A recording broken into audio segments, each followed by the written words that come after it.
Baik. Assalamualaikum Hafiz. Waalaikumsalam Pak.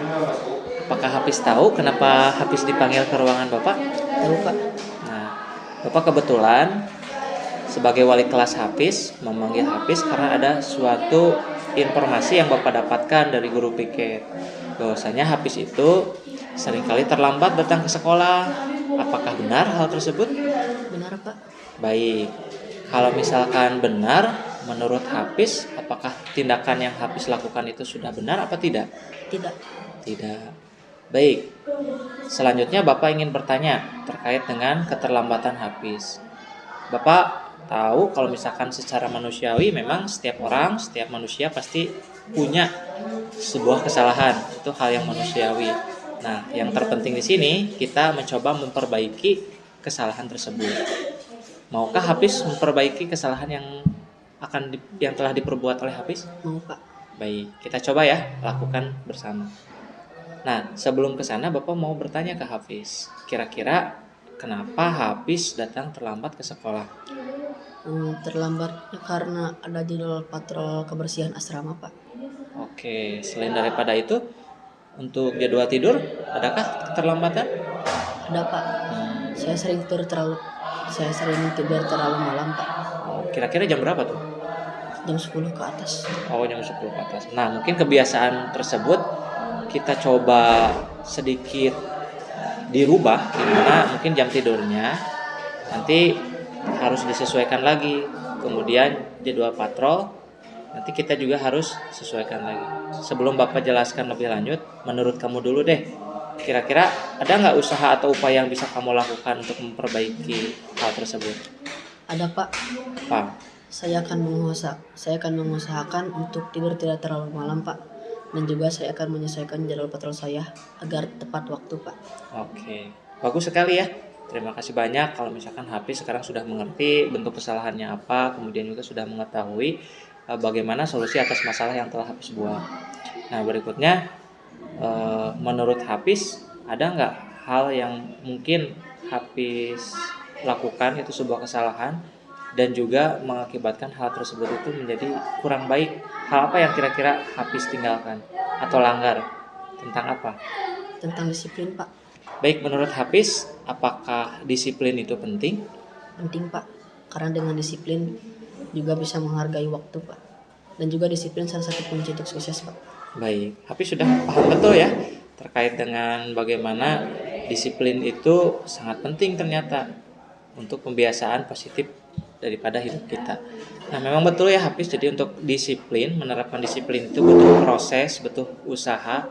Kan tetapi ketika kita meninggalkan yang namanya disiplin, tentu saja banyak hal yang juga kita akan tinggalkan. Salah satunya sikap kita dalam menghargai waktu. Kemudian yang kedua, banyak sekali keterlambatan yang akan kamu lakukan untuk hal-hal yang lainnya gitu. Nah, betul juga terkait dengan disiplin itu salah satu kunci kesuksesan seseorang, karena pada dasarnya segala sesuatu itu sudah ada jadwalnya, sudah ada waktunya. Jadi dikerjakan pada waktu yang tepat. Sehingga apa? Sehingga rangkaian kegiatan yang akan kita lakukan itu bisa tercapai dengan waktu yang sesuai. Oke. Baik, terima kasih banyak Hafiz. Menurut kamu sekarang ada kemauan nggak dari diri kamu untuk memperbaiki hal tersebut?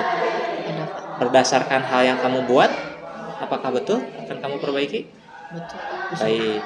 Tadi kamu sudah memaparkan usaha atau bentuk upaya yang kamu lakukan untuk memperbaiki kesalahan kamu. Mudah-mudahan di kemudian hari kamu tidak mengulangi hal yang sama ya, khususnya untuk keterlambatan di sekolah. Baik, terima kasih banyak Hafiz atas waktunya. Bapak kira cukup ya sampai di sini.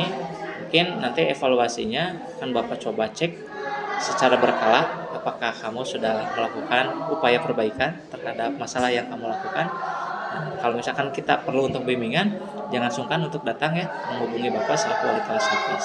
Itu saja ya. Baik, terima kasih banyak. Wassalamualaikum warahmatullahi wabarakatuh. Waalaikumsalam. Nah, jangan dulu stop. Nah, sekarang Bapak mau bertanya nih Hafiz. Baik Hafiz, tadi kita itu secara tidak langsung sudah mempraktekkan bagaimana proses segitiga restitusi.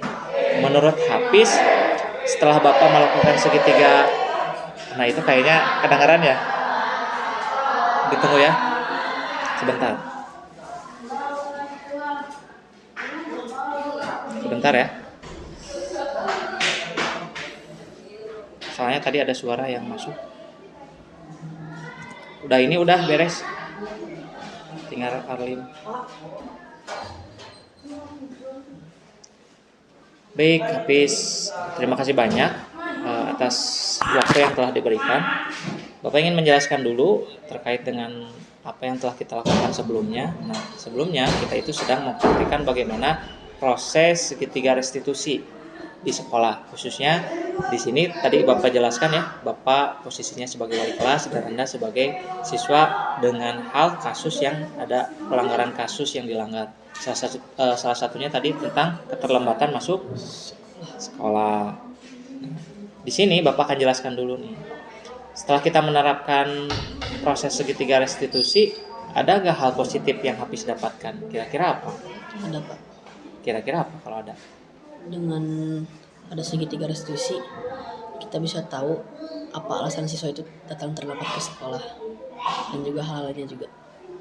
Nah, selain daripada itu, menurut kamu ketika menerapkan segitiga restitusi, jika dikomparasikan nih dengan punishment atau hukuman, kira-kira lebih relevan mana untuk diterapkan kepada siswa? Restitusi ataukah hukuman dalam memvalidasi atau misalkan memberikan treatment terhadap permasalahan yang dilakukan oleh siswa? Restitusi Pak. Restitusi. Baik, kalau menurut kamu itu baik, bisa nggak kita terapkan di lingkungan sekolah kita? Bisa. Bisa. Itu saja ya dari saya selaku guru dan juga wali kelas kamu. Pada kesempatan kali ini kita telah mempraktikkan bagaimana proses segitiga restitusi itu diterapkan di sekolah. Terima kasih banyak atas kesempatan yang telah diberikan.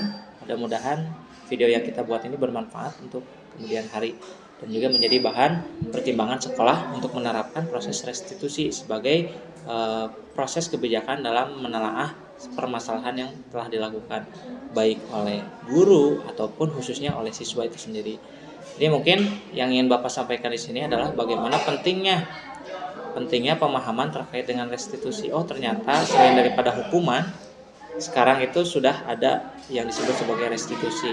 Dalam penyelesaian masalah tidak lagi harus dalam bentuk hukuman atau punishment, tapi lebih tepatnya kita bisa menerapkan yang disebut sebagai restitusi, di mana prosesnya itu kita sebut sebagai rangkaian segitiga restitusi. Kenapa segitiga? Karena ada 3 langkah yang perlu kita lakukan. Yang pertama adalah tentu saja menstabilkan identitas. Dan yang kedua adalah memvalidasi tindakan yang salahnya itu. Dan yang terakhir tentu saja menanyakan keyakinan. Jadi setelah Anda tahu kesalahannya apa, upaya perbaikannya apa, lalu apakah yang dilakukan itu sudah diterima dan akan diperbaiki sesuai dengan keyakinan yang kamu miliki. Gitu ya? Jelas? Jelas. Baik, mudah-mudahan ini bermanfaat untuk Anda dan juga Bapak.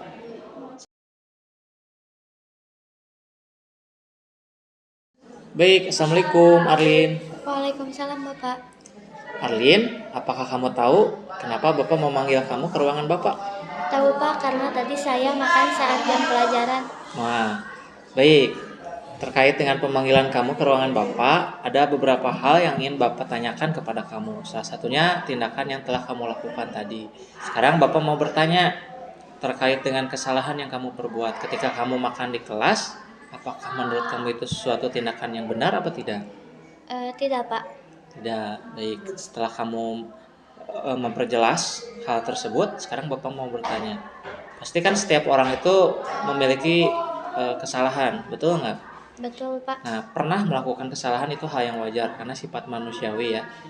Namun di sini perlu adanya upaya perbaikan untuk memperbaiki masalah yang telah dilakukan. Pertanyaan dari Bapak sekarang, ada nggak alasan kamu kenapa kamu tadi makan di kelas? Ada Pak. Alasannya apa? Karena jika saya makan di asrama, saya akan telat Pak. Saya memiliki jadwal patrol kebersihan di asrama, sehingga jika saya makan di asrama, saya akan telat berangkat ke sekolahnya. Oh, seperti itu. Baik, jadi Bapak coba sekarang ulangi ya. Arlin itu makan di kelas pada saat pembelajaran karena tidak ada waktu untuk sarapan pagi di asrama.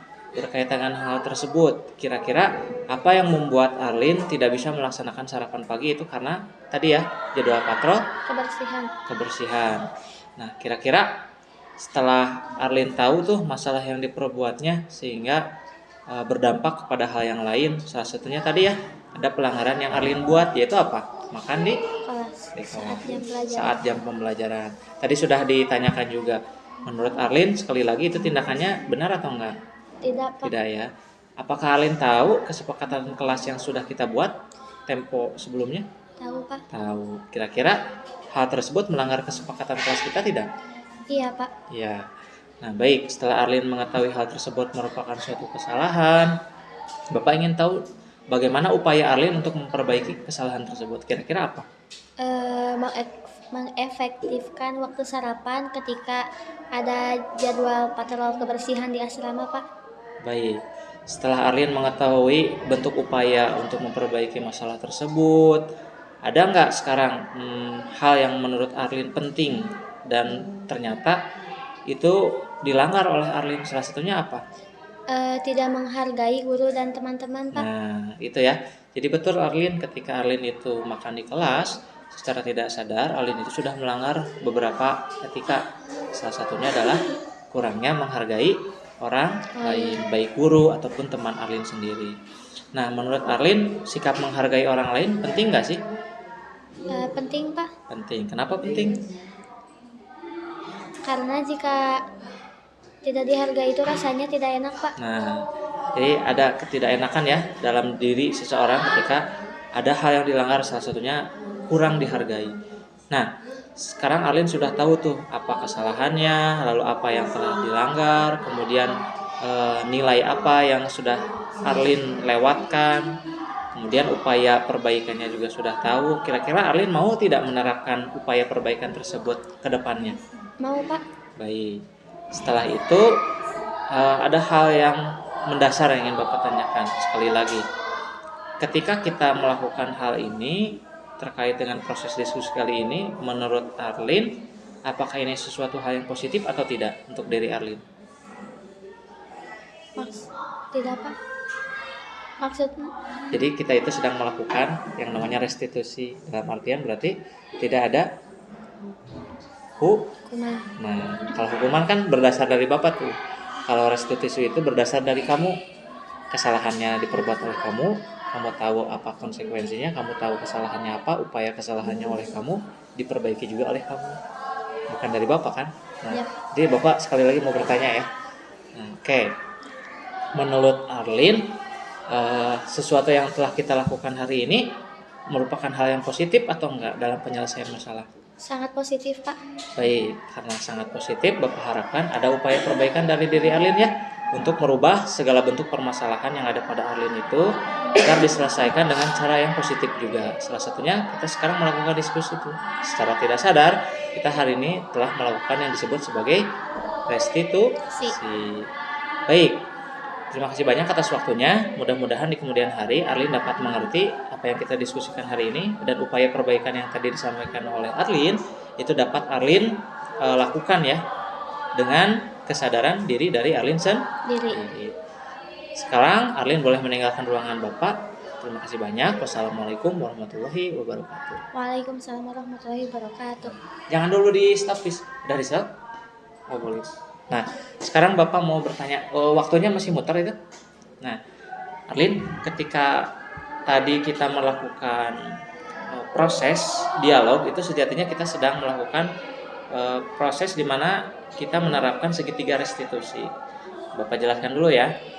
Dalam dinamikanya, ketika ada suatu permasalahan, kita itu harus mengupayakan bentuk perbaikannya agar apa kesalahan tersebut tidak dilakukan kembali. Ada beberapa proses. Yang pertama adalah disiplin dengan tanda kutip ya. Ada yang disiplin positif, ada yang disiplin kebalikannya yaitu negatif. Di sekolah kita sekarang mengupayakan untuk mengimplementasikan disiplin positif.